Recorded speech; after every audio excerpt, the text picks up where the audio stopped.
ये हैं दुनिया के वो 5 बड़े वैज्ञानिक जिन्होंने कुरान से प्रभावित होकर इस्लाम कबूल कर लिया।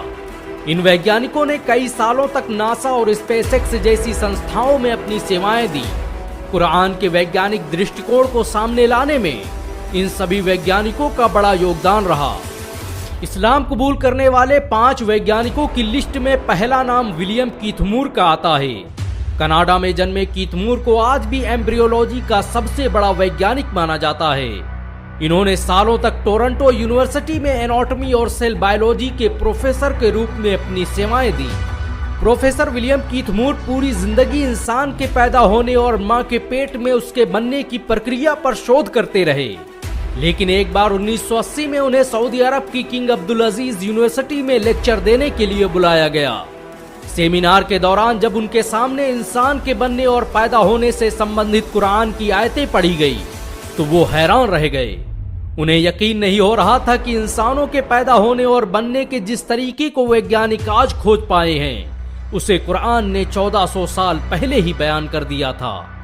सऊदी अरब से वापस आने के बाद कीथ मूर ने कई सालों तक कुरान का मुताला किया और फिर इस्लाम कबूल कर लिया। उन्होंने अपनी किताब द डेवलपिंग ह्यूमन में यहाँ तक कह दिया कि कुरान में भ्रूण विज्ञान के बारे में जो कुछ भी लिखा है उसे कोई इंसान नहीं लिख सकता। विलियम कीथ मूर ने विज्ञान के क्षेत्र में कई आविष्कार किए। उनके योगदान को देखते हुए कनाडा, अमेरिका और इंग्लैंड की सरकारों द्वारा उन्हें कई अवार्ड से सम्मानित किया गया। इस्लाम कबूल करने वाले 5 वैज्ञानिकों की लिस्ट में दूसरा नाम मोरिस बुकाय का आता है। ये वही मोरिस बुकाय थे जिन्होंने मिस्र के फिरौन की लाश का पोस्टमार्टम किया था। इन्हें आज भी फ्रांस के इतिहास का सबसे बड़ा सर्जन माना जाता है। इनकी लिखी किताबें आज अमेरिका और यूरोप की बड़ी बड़ी यूनिवर्सिटियों में पढ़ाई जाती हैं। 1980 के दशक में जब फ्रांस ने फिरौन की लाश रिसर्च के लिए मंगाई तो उसकी जिम्मेदारी मोरिस बुकाय को ही सौंपी गई थी। मोरिस बुकाय ने रिसर्च के दौरान फिरौन की लाश पर लगे नमक से साबित किया कि इसकी मौत समंदर में डूबने से हुई है। लेकिन वो ये देखकर हैरान रह गए कि जो बात उन्होंने अब रिसर्च से साबित की है उसे कुरान ने बरसों पहले बता दिया था। मोरिस बुकाय यकीन नहीं कर पा रहे थे कि फिरौन के डूबकर मरने और लाश के बच जाने का जिक्र कुरान में पहले ही मौजूद था। इसी दौरान मोरिस बुकाय का सऊदी अरब जाना हुआ, जहां एक कॉन्फ्रेंस की शुरुआत में कुरान की एक आयत पढ़ी गई कि अब तो हम तेरी लाश को ही बचाएंगे ताकि तू बाद की नस्लों के लिए निशान इबरत बने। अगरचे बहुत से इंसान ऐसे हैं जो हमारी निशानियों से गफलत बरतते हैं। इतना सुनना था कि मोरिस बुकाय मारे जोश के चीख पड़े और भरी महफिल में खड़े होकर सबके सामने ऐलान कर दिया कि मैं आज ही इस्लाम कबूल करता हूँ और अल्लाह की किताब कुरान पर ईमान लाता हूँ। फ्रांस वापस जाने के बाद मोरिस बुकाय ने लगातार 10 सालों तक कुरान और विज्ञान पर शोध किया और साबित किया कि कुरान की एक भी आयत साइंस के सिद्धांतों से नहीं टकराती, बल्कि साइंस आज जो कुछ भी बयान कर रहा है कुरान ने उसे हजारों साल पहले ही बयान कर दिया था। इस्लाम कबूल करने वाले 5 वैज्ञानिकों की लिस्ट में तीसरा नाम ई मार्शल जॉनसन का आता है। 1930 में अमेरिका के फिलाडेल्फिया में जन्मे जॉनसन ने अपनी पूरी जिंदगी भ्रूण विज्ञान को समझने और इंसान के पैदा होने के सिद्धांत को जानने में लगा दी। जॉनसन उन वैज्ञानिकों में से थे जिन्होंने विलियम कीथ मूर के साथ सऊदी अरब के किंग अब्दुल अजीज यूनिवर्सिटी में कुरान पर रिसर्च का काम शुरू किया और फिर इस्लाम कबूल कर लिया। उन्हें सऊदी अरब ने 1982 में कुरान और विज्ञान पर शोध करने वाली कमेटी का सदस्य भी बनाया और इन्होंने अपनी रिसर्च से साबित किया कि कुरान ने एक खून के लोथड़े से बच्चे के बनने और फिर उसके हड्डी में तब्दील होने और फिर हड्डियों पर गोश्त चढ़ने की जिस प्रक्रिया को बयान किया है उसे जानने में विज्ञान को सैकड़ों साल लग गए। जॉनसन के मुताबिक भ्रूण विज्ञान से संबंधित कुरान में जो कुछ भी बयान किया गया है उसे यकीनन पैगंबर मोहम्मद सल्लल्लाहु अलैहि वसल्लम तक अल्लाह के जरिए भेजा गया था। इस्लाम कबूल करने वाले 5 वैज्ञानिकों की लिस्ट में चौथा नाम टी विद्या प्रसाद का आता है। इनका जन्म 1940 को गुयाना के पोर्ट मोरेंट में हुआ था।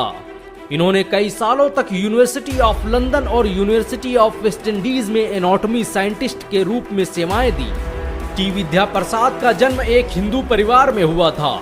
लेकिन उन्होंने कुरान से प्रभावित होकर इस्लाम कबूल कर लिया। टी विद्या प्रसाद विलियम कीथमूर के साथियों में से थे। उन्होंने विलियम कीथमूर की तरह ही भ्रूण विज्ञान पर बहुत से शोध किए और कुरान और एम्ब्रियोलॉजी पर 25 से अधिक किताबें लिखी। उन्होंने काहिरा में होने वाली international conference of scientific sign of the Quran and सुन्ना में भी हिस्सा लिया और बताया कि कुरान में बच्चे के अंदर रूह पढ़ने और जान आने के बारे में जो कुछ भी बताया गया है वो बिल्कुल सही है।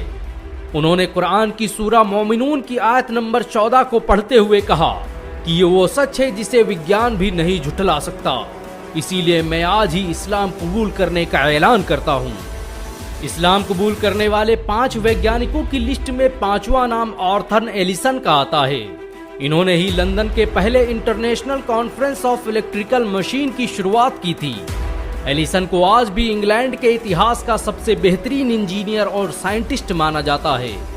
1985 के दौरान काहिरा में मेडिकल इमिटेबिलिटी ऑफ द कुरान के विषय पर जब पहली इंटरनेशनल कॉन्फ्रेंस का आयोजन किया गया तो उसमें पश्चिमी देशों के बड़े बड़े वैज्ञानिकों ने शिरकत की और इन्हीं में एक नाम था डॉक्टर आर्थर एलिसन का।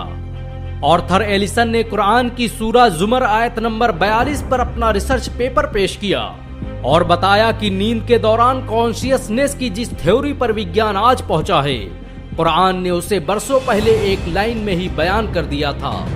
कॉन्फ्रेंस के खत्म होने से पहले आर्थर एलिसन स्टेज पर गए, माइक हाथ में लिया और अपने मुसलमान होने का ऐलान कर दिया। अशहदु अन ला इलाहा इल्ला अल्लाह व अशहदु अन्न मुहम्मदन रसूल अल्लाह। इस्लाम कबूल करने के बाद उन्होंने अपना नाम अब्दुल्ला एलिसन रखा और पूरी उम्र कुरान और साइंस पर रिसर्च करते रहे। इन सब के अलावा दुनिया में आज बहुत से वैज्ञानिक हैं जिन्होंने कुरान की शिक्षाओं से प्रभावित होकर इस्लाम कबूल कर लिया। ये मौजूदा ही है कि विज्ञान आज अपनी रिसर्च से जो साबित कर रहा है, कुरान ने उसे 1400 साल पहले ही बयान कर दिया था। यही वजह है कि आज दुनिया के बड़े बड़े वैज्ञानिक भी कुरान के आगे सर झुकाने। अगर एक मुसलमान होने के नाते आपको गर्व महसूस हुआ हो तो इस वीडियो को लाइक और शेयर जरूर करें। ऐसी और वीडियो को देखने के लिए हमारे चैनल को सब्सक्राइब करें, घंटा जरूर दबाएं।